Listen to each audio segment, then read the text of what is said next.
Hi everyone, my name is Ben Norval. I'm a Senior Advisor with Prime Wealth. We just wanted to release a quick video regarding the Russian and Ukrainian crisis that's unfolding. There's certainly been a few questions popping around how we handle an unforeseen situation like what's unfolding now.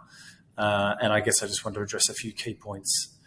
Firstly, there's really about 4 scenarios how this can sort of turn out. The first 2 scenarios would lead to no more negative and possibly positive market reactions. And that would be a Russian pull out of the whole situation, which is looking less and less likely.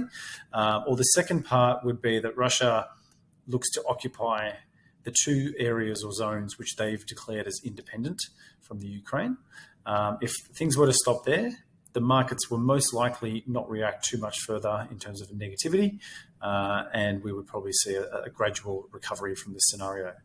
However, there are 2 other situations which are probably becoming more and more likely, and that is to do with Russia looking at further territory beyond those 2 independent zones, involving the whole of the Ukraine.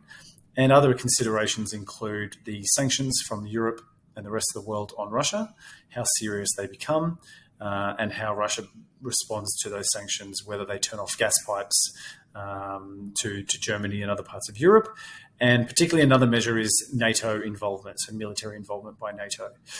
So there's a whole bunch of unknowns in this situation, of course, and we aren't geopolitical experts, but how we are preparing for these situations is mostly to help clients understand that knee-jerk reactions and emotional reactions to anything that comes up like this is pretty much always the wrong reaction.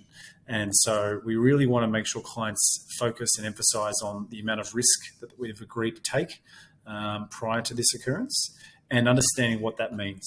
Okay, going forward, how much volatility to be expected and how long we're hoping the recovery looks like. So, if things do stabilize, or at least if Russia doesn't go beyond the 2 independent zones, or what they believe to be the 2 independent zones, then we don't see this leading to huge amounts of volatility.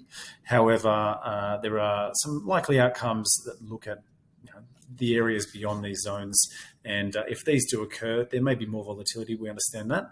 I think, no one should be trying to time the market around what's going to happen here.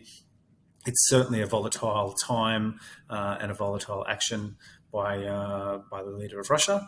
And as a result, we just want to emphasize to everyone that it's probably best to try and not respond emotionally to the news that we're all getting a lot of at the moment. Much like COVID, this is now becoming a very big headline and certainly makes for interesting reading, and it's very, very upsetting. But from an investment perspective, we want to see and help clients not get too involved in what's going on here, understand risks, and look at how much protection is in place, particularly for our pension clients. So we would very much encourage you to get in contact if you have any concerns. We are reaching out to a lot of clients to make sure everyone's comfortable. And look, we all hope that this situation resolves itself as soon as possible. In the meantime, please do get in contact should you need our assistance. And thanks very much.